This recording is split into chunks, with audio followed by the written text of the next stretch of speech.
Assalamualaikum warahmatullahi wabarakatuh. Innal hamdalillah nahmaduhu wa nasta'inuhu wa nastaghfiruh wa na'udzu billahi min shururi anfusina wa min sayyiati a'malina. May yahdihillahu fala mudilla lahu wa may yudlil fala hadiya lahu. Asyhadu an la ilaha illallah wahdahu la syarika lahu wa asyhadu anna Muhammadan abduhu wa rasuluh.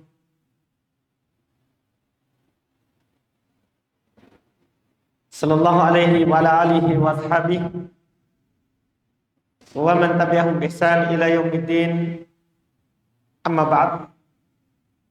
Kaum muslimin jamaah salat maghrib rahimani wa rahimakumullah. Alhamdulillah, kembali di malam hari ini kita melanjutkan kajian kitab Bulughul Maram karya Imam Al-Hafidz Ibn Hajar Al-Asqalani Asy-Syafi'i rahimahullahu ta'ala.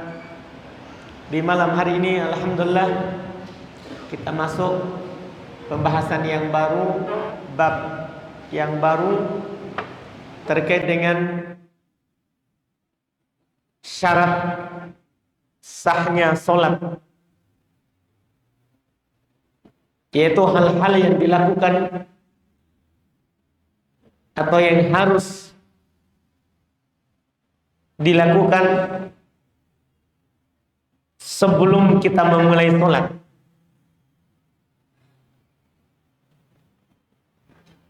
Sebelumnya kita sudah mengambil beberapa syarat sahnya sholat, tapi di sini belum akan menyebutkan lagi sisanya yang belum disebutkan.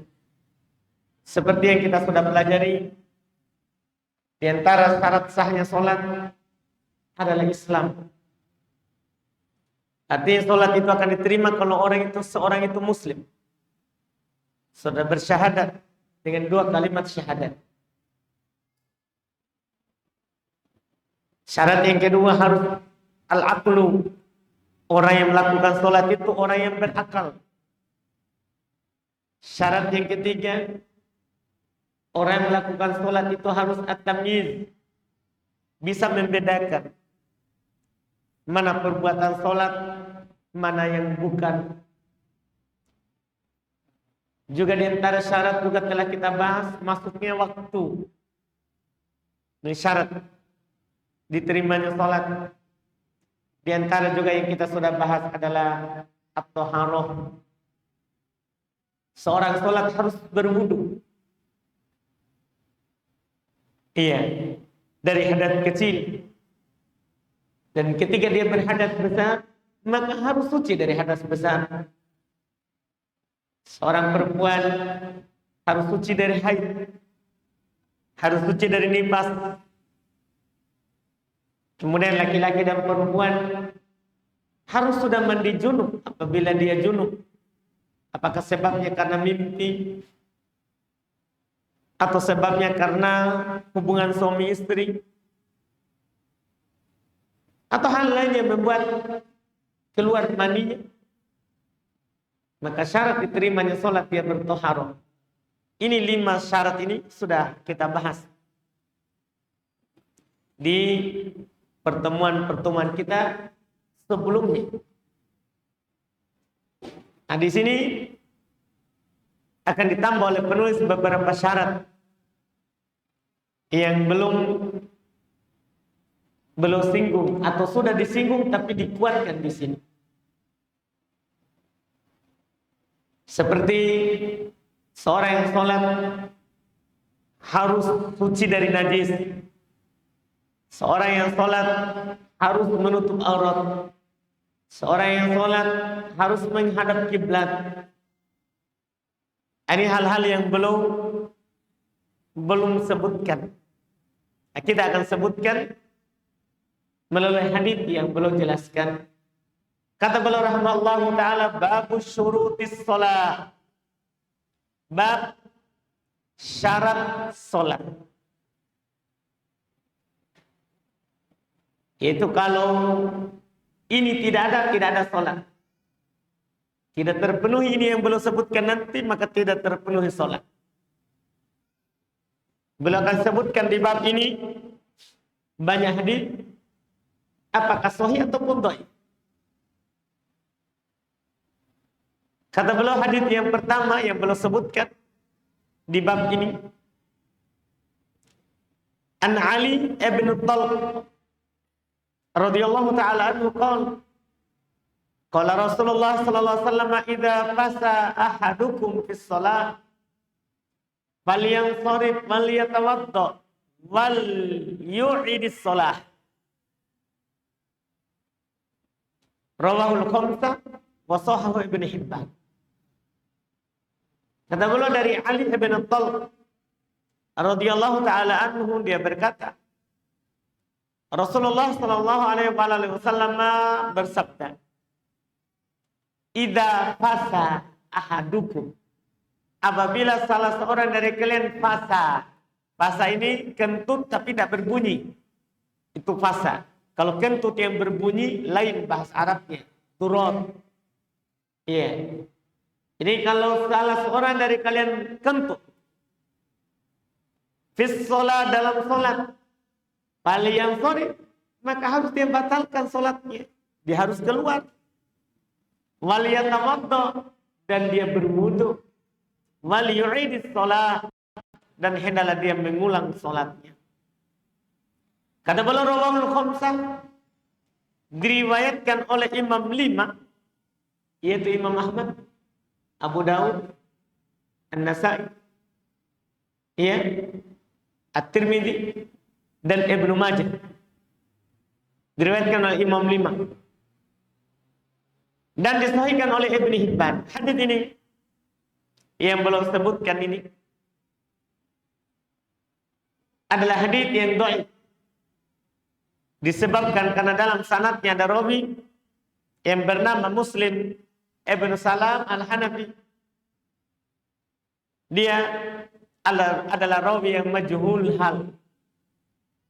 Tidak diketahui halnya, adalahnya. Apakah dia rawi terpercaya atau tidak. Sehingga didhaifkan.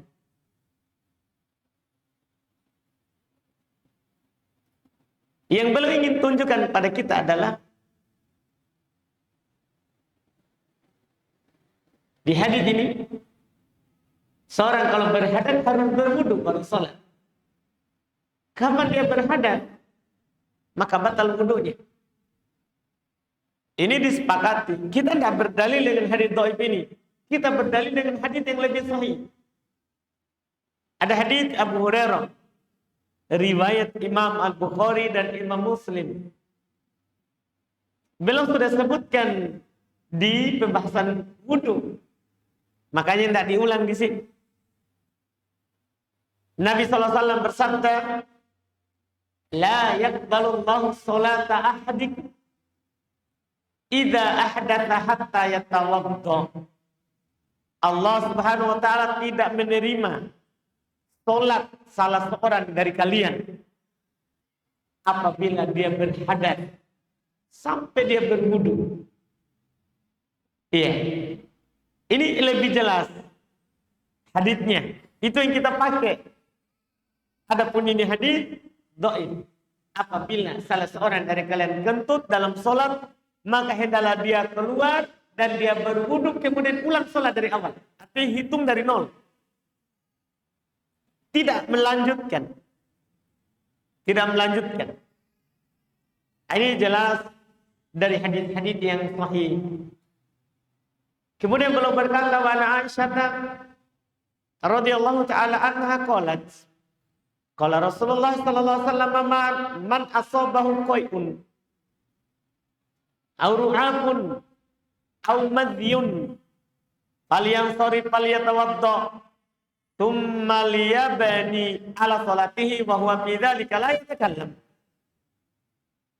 Rawahu Ibnu Majah wa dha'afa wa dha'afahu Ahmad. Kata beliau dari Aisyah radhiyallahu taala anha, belum berkata Rasulullah sallallahu alaihi wasallam bersabda, "Man asabahu qai'un," siapa yang ditimpa oleh qai', muntah, artinya dia muntah, au ru'ab, atau ru'ab, apalagi namanya, darah yang keluar dari hidung, apa? Mimisan, itu namanya ru'ab. Au madiyun, atau keluar madinya. Ini menjadi pendalilan di sini terkait dengan pembatal wudu. Atau madi. Madi itu cairan yang licin, bening, keluar saat seorang mencium istrinya, melakukan pendahuluan dalam berhubungan badan dengan istrinya, atau saat seorang membayangkan hubungan badan. Iya, bergerak syahwatnya, maka akan keluar cairan bening licin. Itu namanya madi. Itu namanya madi. Siapa yang ditimpa oleh tiga ini muntah, mimisan, keluar madinya, maka hendaklah dia keluar dan berwudu, kemudian dia lanjutkan sholatnya. Dalam hal itu dia tidak berbicara. Ini hadis aneh sekali. Jadi kalau keluar madi, boleh kita langsung keluar, wudu, jangan berbicara, masuk lagi, lanjutkan sholat. Tidak mulai dari awal. Ini hadis kata beliau rawahu Ibnu Majah, diriwayatkan oleh Ibnu Majah wa dha'afahu Ahmad, dan didhaifkan oleh Imam Ahmad, dan memang hadisnya dhaif. Hadisnya dhaif. Di dalam sanadnya ada seorang rawi yang dhaif, sehingga lafadznya di hadis ini didhaifkan. Imam Ahmad menyatakan dhaif. Karena dhaifnya ini hadis, kalau ada orang muntah, itu tidak membatalkan wudu. Walaupun dia batal sholatnya kan, batal sholatnya. Kalau dia muntah cukup dia keluar saja. Baru setelah itu tidak wajib dia wudu. Karena muntah tidak membatalkan wudu. Cuman membatalkan sholat kalau kita muntah di sholat. Kalau kita muntah, setelah berwudu kita masuk masjid, mau masuk kita muntah. Tidak perlu berwudu. Karena muntah tidak membatalkan wudu. Demikian pula mimisan. Hadis ini dhaif. Ketika seorang habis berwudu, keluar mimisannya, tidak batal wudunya. Tidak batal wudunya. Karena keluarnya darah dari seorang itu tidak membatalkan wudu. Apakah dengan berbekam atau yang lainnya, atau ada teriris tangannya, itu tidak membatalkan wudu. Tidak membatalkan wudu. Para sahabat yang kena senjata di perang Uhud, Nabi SAW rawat mereka di masjid. Rawat mereka di masjid. Keluar darahnya di masjid. Iya, kenapa dibolehkan di masjid? Karena darah Adam, darah manusia tidak najis. Darah manusia tidak najis. Itu yang terkait dengan masalah ini. Kemudian mati, hadis ini dhaif, kita tidak pakai dalam hal bahwa mati membatalkan wudu, setelah itu membatalkan sholat. Kita tidak pakai hadis ini. Karena ini hadis dhaif. Kita pakai hadis Ali bin Abi Thalib. Riwayat Imam Al-Bukhari dan Imam Muslim. Itu lebih jelas. Belum berkata kuntu rajulan madda'an. Kata Ali bin Abi Thalib, saya seorang lelaki yang suka keluar madi. Yang suka keluar madi. Maka fastahyaitu, saya malu untuk bertanya kepada Rasulullah SAW, lima kanat ibnati, karena kedudukan anak perempuannya.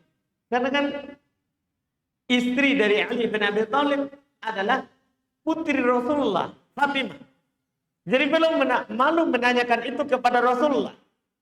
Langsung Pak Amartul Miqdad Ibn Aswad, saya menyuruh Al-Miqdad untuk bertanya kepada Rasulullah. Ini ada penting bagi kita. Kalau kita ada masalah, malu kita tanyakan, boleh kita suruh orang lain. Boleh kita suruh orang lain. Atau hikayatkan, bahwa ini ada seorang yang begini, padahal kita sendiri. Boleh kita bahasakan. Nggak harus kita bilang, saya melakukan seperti ini. Apalagi terkait dengan dosa. Jangan bilang, saya pernah berbuat begini. Jangan. Kalau mau bertanya.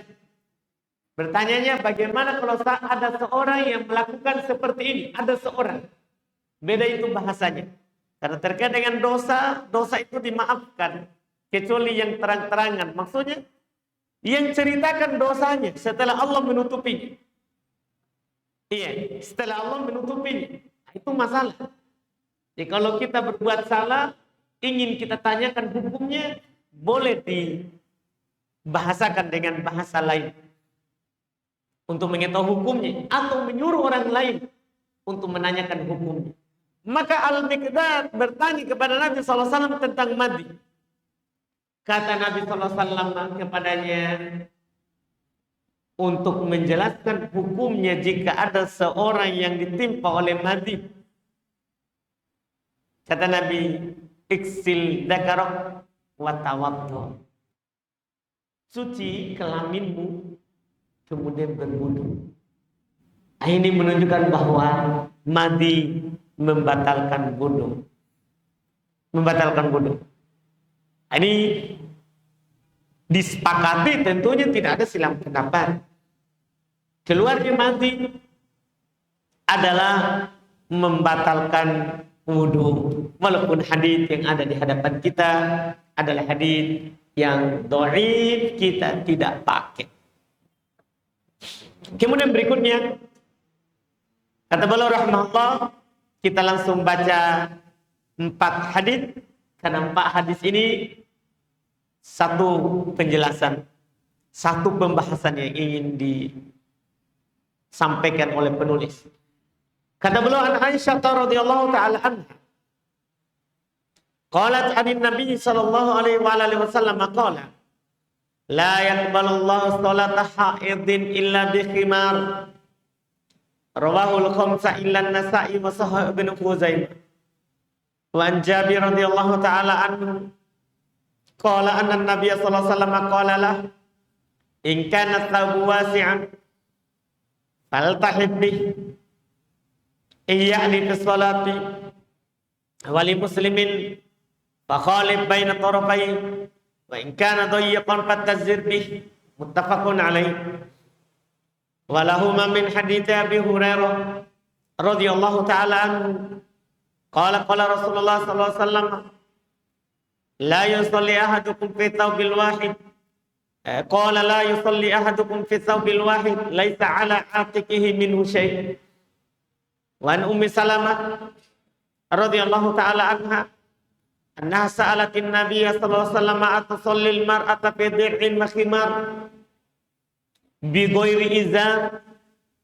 Qala idza kana ad-dir'u sabiqan yughatti dhuhur qadamayhi yughatti dhuhur qadamaiha. Akhrajahu Abu Daud wa sahahu al-a'immatu waqfahum. Ini 4 hadis terkait dengan pembahasan menutup aurat di dalam sholat. Sebelum kita terjemahkan, bahwa disepakati dalam sholat itu wajib menutup aurat, merupakan syarat sah. Bahkan nanti kita akan menukil insya Allah penukilan yang disebutkan oleh Syekhul Islam Ibnu Taimiyah dan yang lainnya. Siapa yang mampu menutup auratnya, kemudian dia sholat tanpa menutup auratnya, batal sholat. Batal sholatnya. Ini yang beliau ingin sampaikan kepada kita lewat 4 hadis ini. Kata beliau, kita lihat hadisnya. Karena dalam hadis ini ada yang dhaif, ada yang sahih.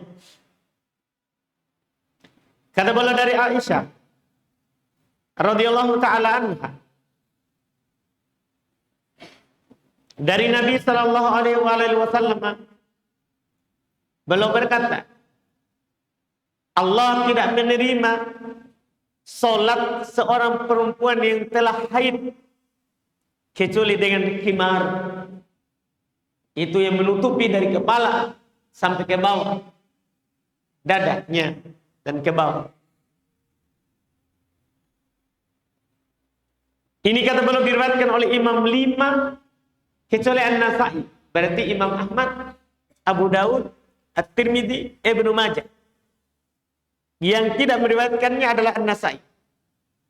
Wasahih Ibnu Khuzaimah. Dan beliau berkata disahihkan oleh Ibnu Khuzaimah. Disahihkan oleh Ibnu Khuzaimah. Hadits ini disebutkan oleh Al-Imam Ad-Daruqutni. Dia adalah hadits yang munqati. Hadits yang terputus sanad antara Ibnu Sirin dan Aisyah radhiyallahu taala anha. Dan ada riwayat yang tersambung tapi mahfuz, tidak terjaga. Artinya ini hadis dikritik sanadnya oleh sebagian ulama hadis seperti Al-Imam Ad-Daruqutni yang selevel juga dengan Ibnu Khuzaimah. Hanya saja Ibnu Khuzaimah menyatakan hadisnya sahih dan anggaplah dhaif, maka kita tidak pakai hadis ini nanti terkait dengan wajibnya menutup aurat bagi perempuan. Kita pakai hadis lain ketika kita menjelaskan sebentar kandungan fikihnya. Kemudian beliau berkata an Jabir, dari Jabir radhiyallahu taala, beliau berkata Nabi sallallahu alaihi wasallam bersabda kepadanya, "In kana thawbu wasi'an," kalau kamu memiliki pakaian yang luas, faltahib bih, maka hendaklah kamu berselimut dengannya, yaitu menutup dari atas punggung sampai ke bawah. Itu kalau luas. Karena dulu para sahabat itu mereka susah masanya di zamannya Nabi sallallahu alaihi wasallam. Sehingga kadang dari mereka hanya memiliki satu pakaian saja untuk dipakai dalam sholat. Maka Nabi katakan kalau pakaiannya luas, maka kamu berselimut dengannya. Itu ditutup dari punggung sini sampai ke bawah. Yakni fi sholat, yaitu dalam sholat. Wali Muslim, dalam riwayat Imam Muslim, fakhalif baina tarafain, maka silangkan antara kedua ujungnya. Bisa antum pahami ya, disilangkan antara kedua ujungnya. Bisa ini? Jadi kan sarung. Ada sarung? Ada sarung? Di sini, di masjid?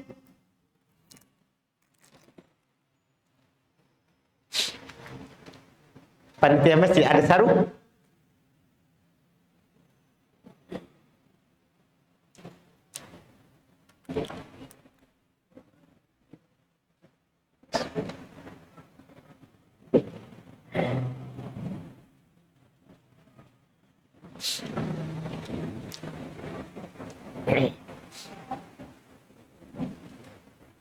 Inilah dibilang tadi berselimut. Dalam riwayat Imam Muslim dikatakan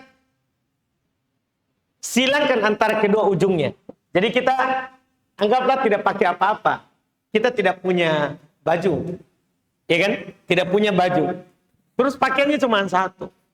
Pakaian cuma satu. Jadi ini kan kita pakai. Kalau luas, maka disunahkan untuk begini. Diikat di ujungnya sini. Mungkin bisa dipahami? Jadi jika luas, kita lakukan seperti itu. Kan nanti akan disebutkan bahwa harus ada di pundak itu kain. Harus ada di pundak itu apa? Kain. Jadi kalau kita punya satu pakaian, lakukan seperti itu. Iya. Kita silangkan ini si ujungnya. Di sini. Jadi kita sholat, satu terbuka, satunya tidak. Mungkin bisa dipahami? Itu yang belum sebutkan. Ini kalau punya satu pakaian. Tapi kita sekarang kan alhamdulillah kita berada di zaman yang penuh kemudahan, Alhamdulillah. Mungkin bisa dipahami ini ya. Ini yang zaman dulu para sahabat sulit mendapatkan pakaian.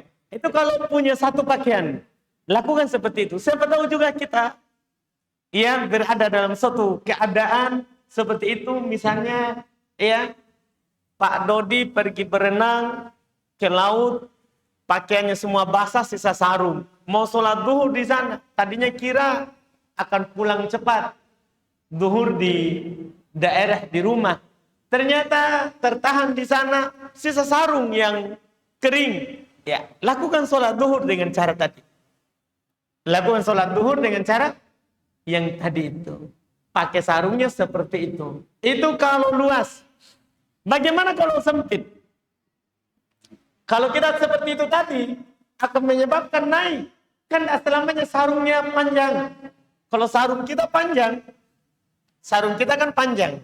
Iya. Jadi, bagaimana kalau dia tidak cukup?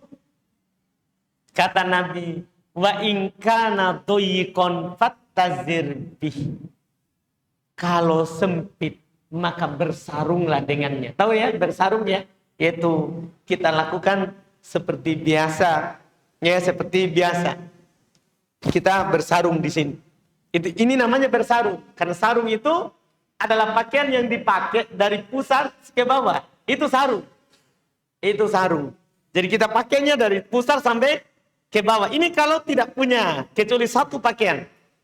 Iya, ini yang disebutkan bersarung. Ini yang disebutkan bersarung. Ini hadis riwayat Imam Al-Bukhari dan Imam Muslim. Inilah nanti yang menunjukkan wajibnya menutup aurat.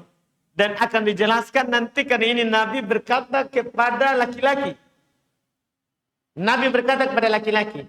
Jadi laki-laki itu auratnya itu tadi nanti kita akan jelaskan. Dari pusar sampai ke bawah. Sampai ke lutut. Dengan hadis ini. Tapi kita akan jelaskan. Ini kan baru kita menerjemahkan hadis. Nah, kemudian kata beliau. Walahuma. Juga dalam riwayat Imam Al-Bukhari dan Imam Muslim.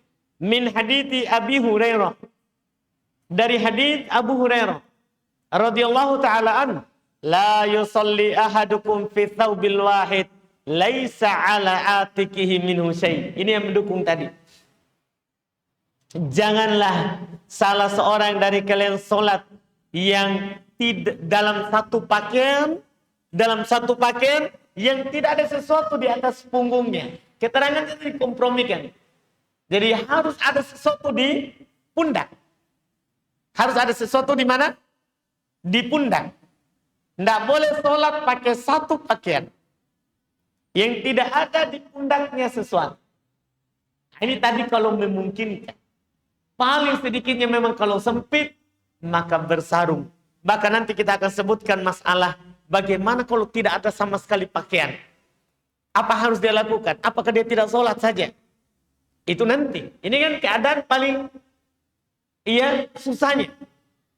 Dalam keadaan yang kita akan jumpai atau yang orang jumpai terkait dengan sholat. Kemudian beliau berkata dari Ummi Salamah radhiyallahu taala anha, dia berkata, dia bertanya kepada Nabi sallallahu alaihi wasallam. Ini terkait dengan perempuan, apakah seorang perempuan itu boleh sholat dengan menggunakan dir'in? Dir'in itu pakaian yang menutup dari sini, dari leher ke bawah. Dir' namanya itu perempuan. Apa kita bilang di sini? Kalau kita kan gamis. Kalau perempuan apa?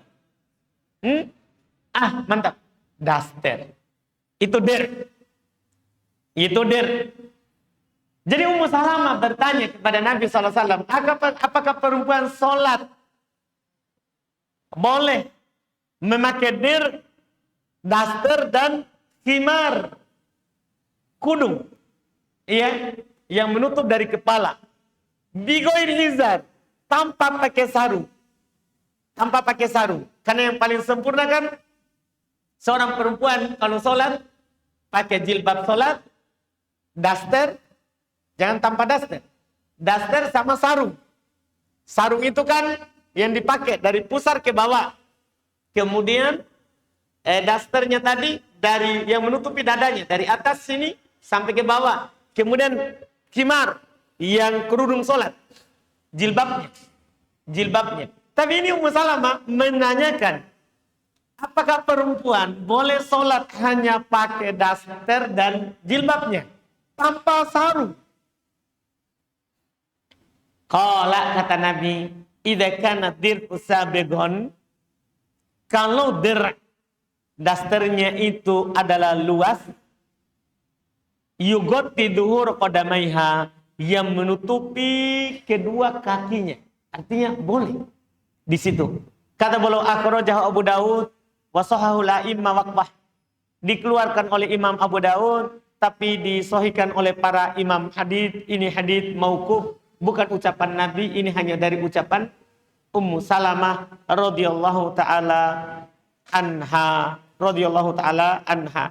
Dan hadis ini memang dhaif kalau dari Nabi sallallahu alaihi wasallam, karena di dalam sanadnya ada rawi Abdurrahman ibn Abdullah ibn Dinar. Ya, dia adalah rawi yang dhaif. Dia adalah rawi yang dhaif. Ini 4 hadis terkait dengan menutup aurat di dalam salat. Kita perlu perhatikan ya, apa yang dikatakan oleh para ulama kita di dalam pembahasan menutup aurat. Kata Al-Imam Ibn Abdul Bar rahimahullahu ta'ala, as-sitru min faraidis shalah. Menutup aurat, berpakaian dalam solat, itu termasuk kewajiban solat. Bil ijma' ala ifsadi man taraka thawbahu wa huwa qadir alal istitari bih wa shalla uryanan. Qala wa hadha ajma'u alaihi kulluhum. Kata beliau, berdasarkan kesepakatan, batal rusak solat orang yang meninggalkan pakaian padahal dia mampu untuk berpakaian. Batal solat orang yang meninggalkan pakaian ketika solat padahal dia mampu untuk berpakaian. Dia solat telanjang. Ini mereka seluruhnya bersepakat. Iya. Demikian pula berkata Syekhul Islam Ibn Taimiyah rahimahullahu ta'ala, la tajuzu shalah uryanan ma'a qudratihi 'alal libasi bittifaqil ulama. Tidak boleh solat telanjang kalau mampu untuk berpakaian, berdasarkan kesepakatan para ulama. Berdasarkan kesepakatan para ulama. Ini yang dinukil oleh ulama kita. Wajib menutup aurat. Sekarang pertanyaannya, aurat itu yang mana? Dari mana sampai ke mana? Tadi itu yang merupakan harus ditutup selama kita mampu. Maka kata para ulama kita rahimahumullah, seperti Al-Imam Ibnul Mundhir, lam yaktalif ahlul ilm anna mimma yajibu 'alal mar'i sitrahu fi shalah al-qubul wad dubur. Di antara perkara yang tidak diperselisihkan oleh para ulama,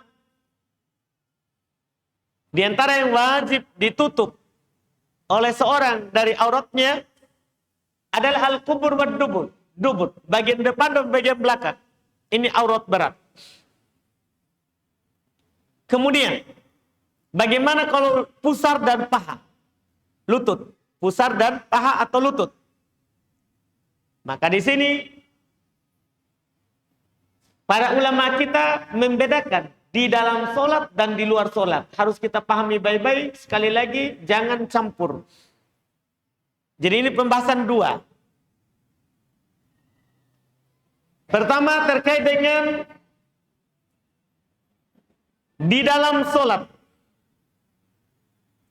Berkata Syekhul Islam Ibn Taimiyah rahimahullah, wala yajuzu an yusalli ar-rajulu makshufal fakhidain sawa'un kilahuma awra aw la.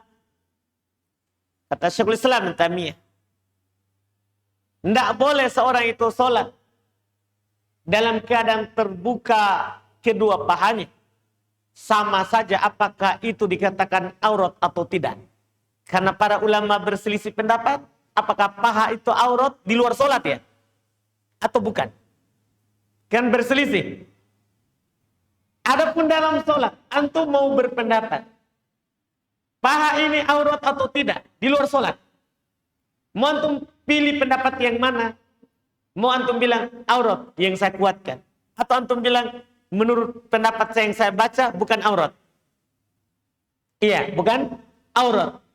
Maka antum mau berpendapat apapun dalam sholat, paha tidak boleh terbuka. Jadi bedakan ini. Paha tidak boleh apa? Terbuka. Sebagian orang kadang campur. Ketika dia berpendapat kalau luar sholat bukan aurat itu paha, dia bermudahan dalam sholat. Kalau kelihatan pahanya, katanya tidak batal sholatnya. Tidak apa-apa. Tidak salah. Ini bedakan pembahasannya. Kalau di luar sholat, itu diperselisihkan. Tapi kalau dalam sholat, antum mau katakan berpendapat dia aurat atau tidak, maka tidak boleh kelihatan. Maka tidak boleh kelihatan. Adapun di luar sholat, para ulama kita bersilang pendapat. Ya, berbeda pendapat terkait dengan paha. Apakah dia aurat atau bukan? Mayoritas ulama rahimahumullah, mereka berpendapat ya, aurat seorang itu ya dari pusar ke lutut. Artinya paha masuk, pusar masuk. Itu mayoritas berpendapat. Mayoritas ulama kita. Sementara sebagian ulama yang lain seperti mereka nukil dari Ibn Abi Dhi'ib, mereka nukil juga dari Daud Ad-Dhahiri, mereka nukil juga dari Imam Ahmad satu riwayat. Mereka katakan bahwa paha itu bukan aurat. Bukan aurat. Karena katanya mereka ketika Nabi Sallallahu Alaihi Wasallam dalam hadis yang diriwayatkan oleh Imam Al-Bukhari dan Imam Muslim, belum pernah naik kendaraan tersingkap pahanya dan belum tidak tutup. Juga mereka berdalil dengan hadis juga yang sahih dalam riwayat Imam Muslim, Nabi SAW belum pernah berbaring di dalam rumahnya. Datang Abu Bakar minta izin untuk masuk. Disebutkan oleh Aisyah, tersingkap pahanya radhiyallahu taala anha. Pahanya Nabi SAW tersingkap. Datang Abu Bakar meminta izin untuk masuk. Maka Nabi SAW izinkan masuk. Nabi tidak tutup pahanya. Kemudian masuk lagi Umar. Sama. Nabi izinkan masuk, tidak tertutup pahanya. Masuk Utsman, baru belum tutup. Dan beliau jelaskan, ala astahyi min rajulin tastahyi minhul malaikah. Tidakkah saya malu kepada seorang yang malaikat juga malu kepadanya. Itu keutamanya Utsman radhiyallahu taala anhu. Maka Nabi menutup. Dari sini kata mereka menunjukkan bahwa paha itu bukan aurat di luar sholat. Kalau tersingkap ya dalam kendaraan itu tidak ada masalah. Ini dalil yang menyelisihi mayoritas. Dan dalil-dalil mereka memang kuat dalam masalah ini. Dalil-dalil mereka memang kuat di dalam masalah ini. Sebagian ulama mengatakan membagi dua itu aurat. Untuk mengkompromikan hadis-hadis yang ada. Ada aurat berat, ada aurat ringan di luar sholat. Aurat berat itu adalah kubur dan dubur. Aurat berat itu yang itu. Kemaluan dan bagian belakang. Kalau yang ringan itu di bawahnya, paha, lutut. Itu mereka kompromikan. Al-muhim dalam pembahasan sholat, itu adalah aurat.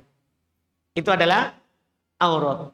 Tidak boleh seorang sholat dalam keadaan tersingkap auratnya. Adapun batas aurat bagi seorang perempuan, bahwa seorang perempuan itu disepakati seluruhnya adalah aurat di dalam sholat, kecuali wajahnya itu disepakati dia terbuka.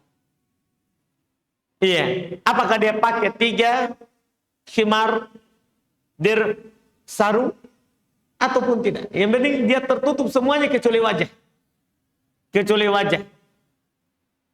Apakah kalau nampak telapak tangannya atau telapak kakinya membatalkan sholat? Ini diperselisihkan oleh para ulama.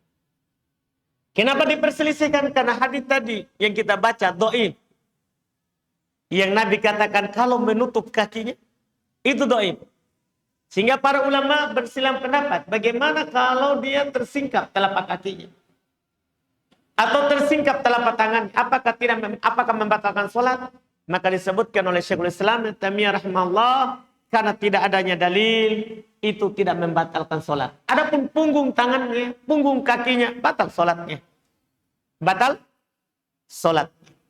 Ini dari yang disebutkan oleh para ulama kita. Kata Ibnul Mundhir rahimahullahu ta'ala, ajma ahlul ilm ala anna al-mar'ah al-hurra al-balighah alaiha an tukhammira ra'saha idza shalat.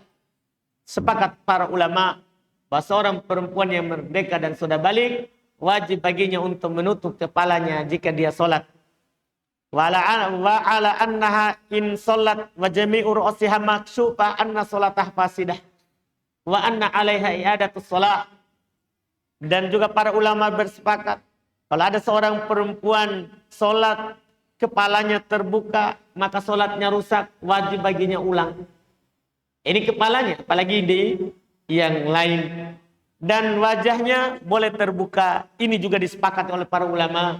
Dalam sholat sepakat para ulama wajib wajahnya terbuka. Kata Ibnul Mundhir juga, wa ajma aktsar ahlil ilm ala anna lil mar'atil hurrati an tusalliya maksyufah al wajh. Sepakat kebanyakan ulama bahwasanya perempuan yang merdeka itu dia sholat dalam keadaan wajahnya terbuka. Dalam sholat wajahnya terbuka. Jadi ini dua penukilan yang boleh terbuka, yang disepakati, dan yang harus tertutup, yang disepakati. Demikian pula yang dinukil oleh para ulama yang lain. Ya, seperti yang dinukil oleh Ibnul Mundhir rahimahullahu ta'ala. Masih ada beberapa masalah ya, masalah cabang juga, terkait juga apa yang disebutkan dalam hadis tadi. Tapi karena waktu, insya Allah di pertemuan akan datang kita masih melanjutkan fikih hadis itu. Kita tidak tambah dulu hadis. Masih ada beberapa masalah yang kita ingin sampaikan kepada jamaah terkait dengan yang disebutkan tadi. Seperti kita belum menyebutkan bagaimana kalau orang tidak mendapatkan pakaian, itu belum kita sebutkan. Insya Allah di pertemuan akan datang.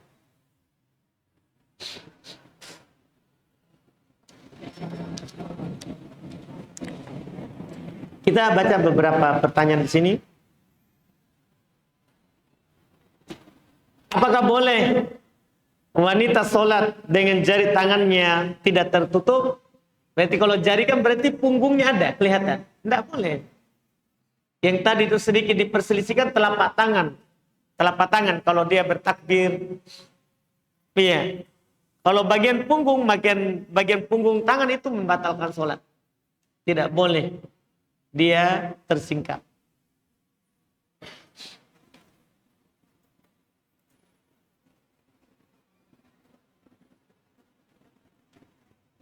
Apakah fidyah boleh dibayar setengah? Maksudnya mungkin setengah di sini dia punya utang fidyah 15 hari atau 30 hari, dia bayar dulu 15. Begitu mungkin ya. Dia bayar cicil. Boleh.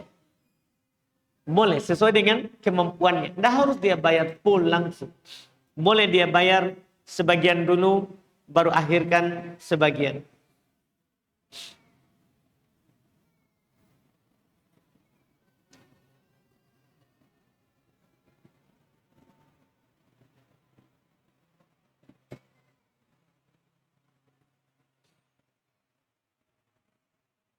Bagaimana pandangan dalam syariat agama bahwa memakai atau menggunakan masjid di sebagian tempat pelaksanaan sholat id, padahal masjid itu mempunyai lapangan yang cukup luas. Ya, asal Nabi SAW kalau beliau sholat id itu di lapangan. Iya, beliau Nabi kita Muhammad SAW sholat, kalau beliau sholat id di lapangan, sunnahnya di lapangan. Sah kalau ada orang sholat di masjid. Tapi menyelisih yang disunnah. Ia menyelisih yang disunnahkan.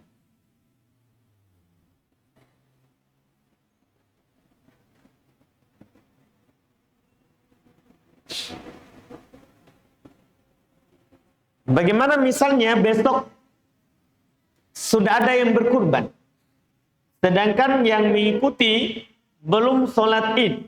Apakah boleh? Karena ada yang memanggilnya untuk mengikuti. Kurban itu setelah sholat. Kurban itu setelah sholat. Ya, itu syarat sahnya kurban setelah sholat id, bukan sebelum sholat id.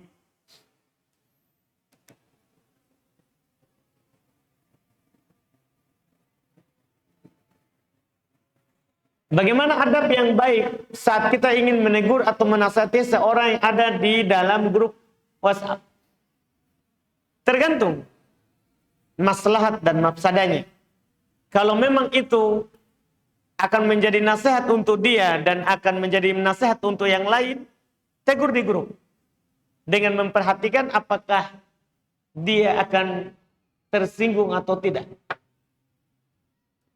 Tapi kalau itu adalah nasihat hanya untuk dia saja, ya, atau dia akan tersinggung kalau dikatakan, dikasih tahu di hadapan umum, maka kita nasihati dengan cara pribadi. Nasihati dengan cara pribadi. Kalau diterima, alhamdulillah. Kalau tidak diterima, maka doakan hidayah untuknya. Doakan hidayah untuknya.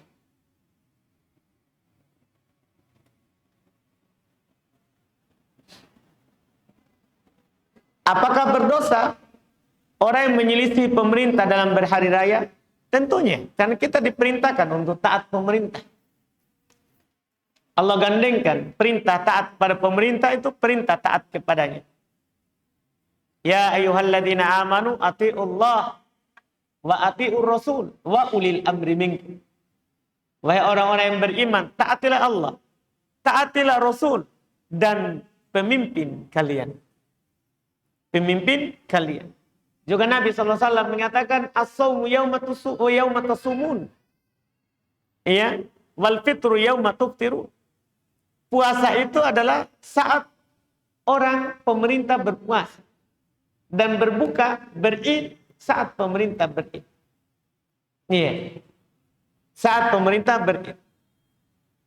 Apalagi pemerintah alhamdulillah dalam menetapkan id itu dengan ru'yat. Dengan melihat hilal. Dengan melihat hilal. Itu sudah cara yang syar'i.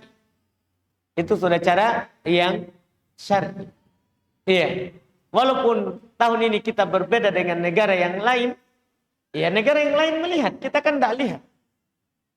Kita kan tidak lihat. Itu pernah terjadi bahkan di masa sahabat. Di masa Muawiyah radhiyallahu taala anhu, mereka lihat sehari sebelum Saudi lihat. Ketika hal itu disampaikan oleh seorang bernama tabi'in bernama Quraib kepada Abdullah ibn Abbas, kami di Syam sudah berpuasa sebelumnya dan kami sudah berid. Penduduk Madinah belum. Dia genapkan di hari setelahnya lagi. Kata Ibn Abbas, hakata sunnah Rasulullah. Demikianlah sunnah Rasul. Begitu caranya. Kita yang melihat hilal, di sana kalian di Syam kan lihat hilal, maka puasa. Di Saudi kan tidak lihat, maka tidak berpuasa. Tidak berpuasa. Begitulah sunnah Rasul. Iya, karena Nabi memang katakan sumu liru'yati wa aftiru liru'yati. Berpuasalah karena melihatnya dan berbukalah karena melihatnya. Fa in gumma alaikum, kalau dihalangi kalian dari melihatnya. Lihat. Apakah kita disuruh untuk mengikuti negara lain? Kata Nabi, fa'in gumma alaikum. Kalau kalian ditutupi, berawan misalnya. Berawan, sehingga kita tidak lihat. Fa'akmilul iddata salatin. Sempurnakan bilangan bulan itu menjadi 30. Artinya nanti baru kita hitung satu. Itu sunnah Nabi. Itu sunnah Nabi SAW. Iya.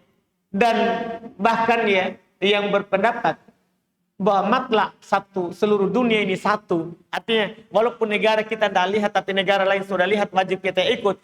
Yang berpendapat saja seperti itu, mereka ingatkan untuk mengangkat perselisihan ikut pemerintah. Sebimbas belum berpendapat sebimbas. Itu matlak seluruh dunia itu satu orbitnya. Kalau satu negara sudah lihat, wajib negara lain untuk berpuasa. Tapi belum mengingatkan. Kalau sudah ada berita, radio, televisi di negara kalian, bahwa pemerintah kalian mengumumkan bahwa puasanya tanggal sekian, hilal dilihat atau hilal tidak lihat, ikuti pemerintah. Karena itu akan mengangkat perselisihan. Sekarang kita tahu kenapa kita berselisih, karena ada orang yang tidak ikut pemerintah. Seandainya semua orang memahami hal yang seperti ini, aman kita. Tidak ada pertanyaan-pertanyaan yang seperti ini. Tidak ada pertanyaan-pertanyaan yang seperti yang diajukan. Itu wallahu a'lam.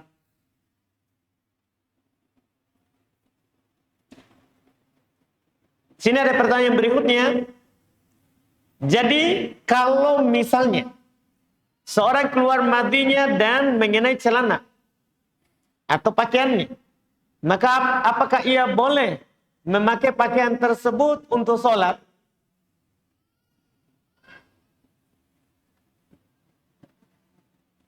Maksudnya tidak najis Ustaz. Iya. Ya tidak boleh dia pakai celananya. Dia harus cuci yang ditimpa oleh madi kan. Tapi kenapa saya tidak singgung? Kan pakaian belum suci dari najis. Kan belum. Kalau pakaian ditimpa najis, apa yang harus dilakukan? Ya harus dicuci. Jadi apa yang kena madi tadi, dia cuci saja. Bagian itu. Bukan seluruh pakaiannya. Dia cuci yang ditimpa madi tadi, kemudian dia pakai sholat. Kemudian dia pakai sholat.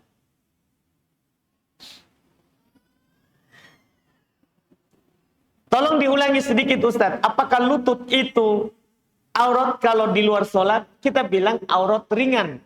Artinya kalau tersingkap, tidak berdosa. Tidak berdosa. Karena Nabi SAW tersingkap. Tapi dan beliau tidak menutupnya saat naik kendaraan, demikian pula saat di dalam rumah. Saat di dalam rumah yang disebutkan tadi. Apakah ada doa sebelum dan sesudah azan dan iqamah bagi muadzin? Tidak ada. Doanya itu untuk yang mendengarkan, bukan untuk si muadzin. Kan Nabi bilang, idza sami'tumul muadzin, jika kalian mendengar muadzin. Jadi sunnahnya itu bagi yang mendengarkan. Terus muadzin kasihan dapat apa? Kan dia sudah adzan. Semua yang mendengarkan adzannya bersaksi untuknya. Bersaksi untuknya. Iya, setiap kali dia adzan, itu keutamaan sudah besar. Sudah besar.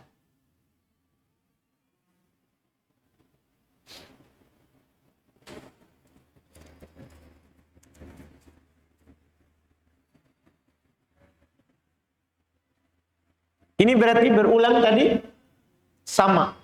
Apakah boleh membayar fidyah separuh-separuh? Tadi sudah.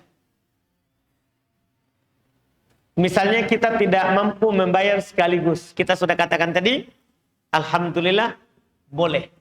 Berarti sudah selesai pertanyaan. Sudah habis. Alhamdulillah. Kita cukupkan berarti, alhamdulillah. Karena sudah habis. Semoga apa yang kita ambil di malam hari ini bermanfaat. Dan insya Allah kita lanjut lagi di pertemuan akan datang. Masih pembahasan syarat sholat. Subhanakallahumma wa bihamdik, asyhadu an la ilaha illa anta, astaghfiruka wa atubu ilaik. Assalamualaikum warahmatullahi wabarakatuh.